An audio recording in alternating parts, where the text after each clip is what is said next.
Hello students, welcome to my channel WB online tuition. আজকে আমরা class 8-এর সংস্কৃত সাবজেক্টের একটি স্কুলের প্রশ্নপত্র আলোচনা করব। তো প্রশ্নপত্রটি তোমাদের ঠিক এইভাবে সাজানো থাকবে।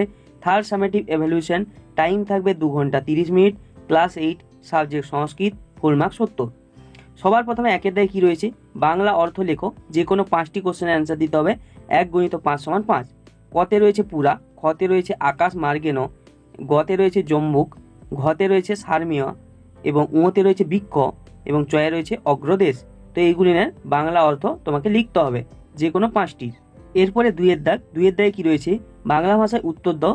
1 নম্বরে 5টি কোশ্চেনের অ্যান্সার দিতে হবে। 1 × 5 = 5।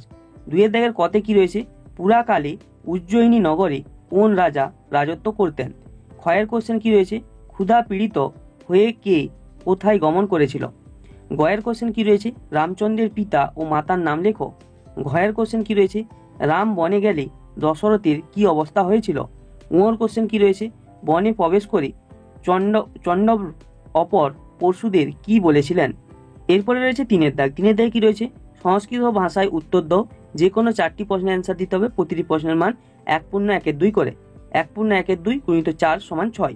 কয়ের কোশ্চেনটি কী রয়েছে, বিদ্যাবতী পুত্র অবসর ছা কিমিচ্ছ তিস্ম। ক্ষয়ের কোশ্চেন কী রয়েছে, বাগদেবী কালিদাসম কিম বদত। এরপরে গয়ের কোশ্চেন কী রয়েছে, রাবণ ক অসিত। ঘয়ের কোশ্চেন কী রয়েছে, রাজা দশরথস্য পতিপুত্রা আসন কানি তেসমা তেসাম নামানি। ওর কোশ্চেন কী রয়েছে, কেন সীতা অপহৃতবান। এরপরে রয়েছে 4-এর দাগে কী রয়েছে, সংস্কৃতে অনুবাদ করো। যে কোনো 3টি কোশ্চেনের অ্যান্সার দিতে হবে। প্রতিটি কোশ্চেনের মান 2 করে। 2 × 3 = 6। কয়ের কোশ্চেন কী রয়েছে, অযোধ্যা রাজা ছিলেন দশরথ। ক্ষয়ের কোশ্চেন কী রয়েছে, পুত্রদের মধ্যে রামচন্দ্র জ্যেষ্ঠ ছিলেন। কয়ের কোশ্চেন কী রয়েছে, রামচন্দ্র পিতৃ সত্য পালনের জন্য বনে গিয়েছিলেন। এরপরে ঘয়ের কোশ্চেন কী রয়েছে, কোন এক দেশে এক রাজা ছিলেন। এরপরে 5-এর দাগ, শব্দ রূপ লেখো। যে কোনো এখানে 4টি কোশ্চেনের অ্যান্সার দিতে হবে। প্রতিটি প্রশ্নের মান 1 করে। 1 × 4 = 4। কয়ে কী রয়েছে, সুধী শব্দের প্রথমার একবচন।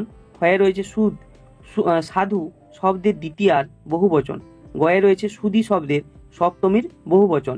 ঘয়ে কী রয়েছে, দাত্রী শব্দের চতুর্থীর দ্বিবচন। উঁতে রয়েছে সাধু শব্দের ষষ্ঠীর একবচন। এরপরে এই 6-এর দাগ, সন্ধি করো। যে কোনো 6টি কোশ্চেনের অ্যান্সার দিতে হবে। প্রতিটি প্রশ্নের মান 1 করে। কতে রয়েছে জল যুক্ত আশয়। খতে রয়েছে কটু যুক্ত উক্তি। গতে রয়েছে দেব যুক্ত ইন্দ্র। ঘতে রয়েছে সূর্য যুক্ত উদয়। উঁতে রয়েছে পিতৃ যুক্ত ঋণম। চতে রয়েছে পরি যুক্ত ইক্ষা এবং এখানে ছতে রয়েছে মহা যুক্ত অর্ঘ্য। এবারে রয়েছে 7-এর দাগে কী রয়েছে, প্রকৃতি প্রত্যয় নির্ণয় করো। যে কোনো 6টি কোশ্চেন অ্যান্সার দিতে হবে। প্রতিটি কোশ্চেনের মান 1 করে। 1 × 6 = 6। কতে রয়েছে গত, খতে রয়েছে কৃত্যা, গতে রয়েছে দর্শনীয়, ঘতে রয়েছে সেবিত, উঁতে রয়েছে মত্তা, চতে রয়েছে বক্তব্য এবং ছতে রয়েছে পঠনীয়। এবারে রয়েছে 8-এর দাগ, অব্যয়গুলির অর্থবহ বাক্য রচনা করো। যে কোনো 4টি কোশ্চেনের অ্যান্সার দিতে হবে। প্রতিটি কোশ্চেনের মান 1/2 করে। এখানে 1/2 × 4 = 6। এখানে কতে কী রয়েছে, অধুনা, খতে রয়েছে দিভা, গতে রয়েছে মিথ্যা, ঘতে রয়েছে ইতি, উঁতে রয়েছে নক্তম। এরপরে রয়েছে 9-এর দাগে, শ্লোকগুলির বাংলা অর্থ লেখো। যে কোনো 2টি কোশ্চেন অ্যান্সার দিতে হবে। প্রতিটি কোশ্চেনের মান 3 করে। 3 × 2 = 6। তো কতে একটি শ্লোক রয়েছে দেখে নাও, খতে একটি রয়েছে এবং গতে রয়েছে। এখানের এই 3টি যে শ্লোক রয়েছে, এই 3টির মধ্যে যে কোনো 2টির তোমাকে অ্যান্সার দিতে হবে। এরপরে আমরা দেখে নেব 10-এর দাগে কী রয়েছে। 10-এর দাগে কী রয়েছে, শ্লোকগুলি পূর্ণ করো। যে কোনো 2টি কোশ্চেন অ্যান্সার দিতে হবে। প্রতিটি কোশ্চেনের মান এখানে 5 করে। 5 × 2 = 10। কতে দেখো রয়েছে একটি শ্লোক, এটি তোমাকে কমপ্লিট করতে হবে। খতে একটি শ্লোক রয়েছে এবং গতে একটি শ্লোক রয়েছে। এখানে এই 3টির মধ্যে যে কোনো 2টি শ্লোক তোমাকে এখানে সম্পূর্ণ করতে হবে।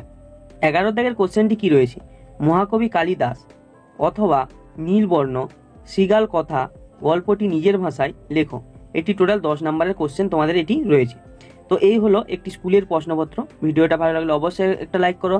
চ্যানেলটাকে যারা সাবস্ক্রাইব করেন সাবস্ক্রাইব করে দাও। তো আজকের মতো এইটুকুই, দেখা হবে পরের কোনো নেক্সট ভিডিওতে।